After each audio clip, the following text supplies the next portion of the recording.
আজকের এই বিশেষ দিনটা শুধু একটা অনুষ্ঠান না, এটা দুটো হৃদয়ের নতুন যাত্রার শুরু। চারিদিকে হাসি, আনন্দ আর ভালোবাসা মিলে মিশেছে। আজকের এই মুহূর্ত সত্যিকার একটা অন্যরকম অনুভূতি। যাই হোক, সবার উপস্থিতিতে এই বিবাহটা আমরা সম্পন্ন করতে পেরেছি। আসসালামু আলাইকুম সবাইকে, কেমন আছেন সবাই? ছোট একটা ব্লগ নিয়ে আপনার সাথে সাথে শেয়ার করতে আসলাম। বিয়ের অনুষ্ঠান, আমার বড় ভাস্তির বিয়ে। তার মা নেই, সব দায়িত্ব আমাদের উপর পড়েছে। মানে আপ্রাণ চেষ্টা করেছি সবকিছু তাদের মনের মতো করে করার জন্য। কতটুকু পেরেছি জানি না, সব আয়োজন নিজ হাতে করেছি, সবাই সাহায্য করেছে। সব কিছু এত সহজ নয় যতটা আমরা ভিডিওতে দেখতে পারি। যাই হোক, অনেক বড় একটা ভিডিও কেটে কেটে ছোট করেছি। এখানে মেয়েকে হলুদের জন্য উপরে নিয়ে যাওয়া হচ্ছে। ভাবিরা সবাই সবগুলো ভাবি। যদি আমরা পুরো অনুষ্ঠান করিনি, অনুষ্ঠান হবে পরে, তখন সবাই অবশ্যই দেখতে পারবেন।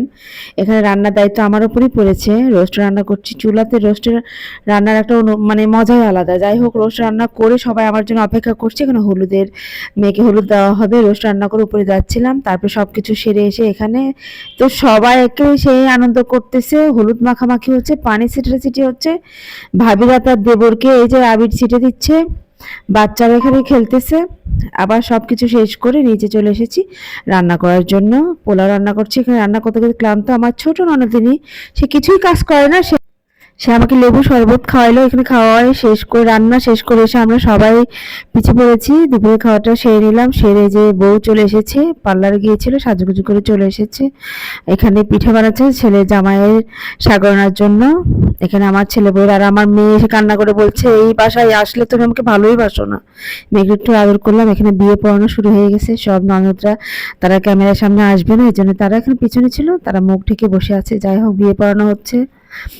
আবেগঘন একটা মুহূর্ত। আলহামদুলিল্লাহ বিয়ে পড়ানো কমপ্লিট হলো। মেয়ের মা নেই, সবাই তার জন্য অবশ্যই দোয়া করবেন বেশি বেশি করে। এখানে ছেলের বরের খাবার সাজিয়েছে তার শালারা, ভাই বোয়েরা। আনন্দঘন একটা মুহূর্ত।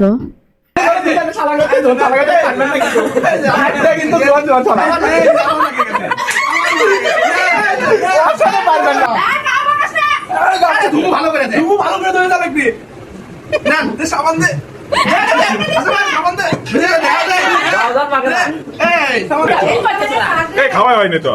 আরে আবার খাওয়াবো, আবার খাওয়াবো। তোমরা পালাবাড়ি করছো। পালাবাড়ি না, দুলাবাড়ি। সময় পড়ে আছে ওরা কিন্তু গামটা দেয়। ঠান্ডা কি করছো ওরা? ভালো করে দাও, ওই একটা আছে।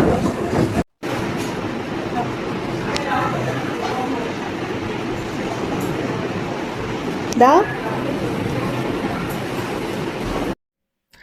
এখানে বিয়ের কার্যক্রম সব শেষ করে ঘন্টাখানেক অপেক্ষা করার পরে সবাই একসাথে ছাদে এসে ফানুস উড়াচ্ছে। এখানে আমার বড় ছেলে পটকা ফুটাচ্ছে। মানে অনেক দিন পর তার বোন, ওদের বোনটা বড়, সবার বড় বোন, সব ভাইরা ছোট, সবাই মিলে খুব আনন্দ করছে। বিয়ে সম্পূর্ণ ব্লগটা কেমন হচ্ছে অবশ্যই লাইক কমেন্টস করে জানাবেন। ধন্যবাদ সবাইকে।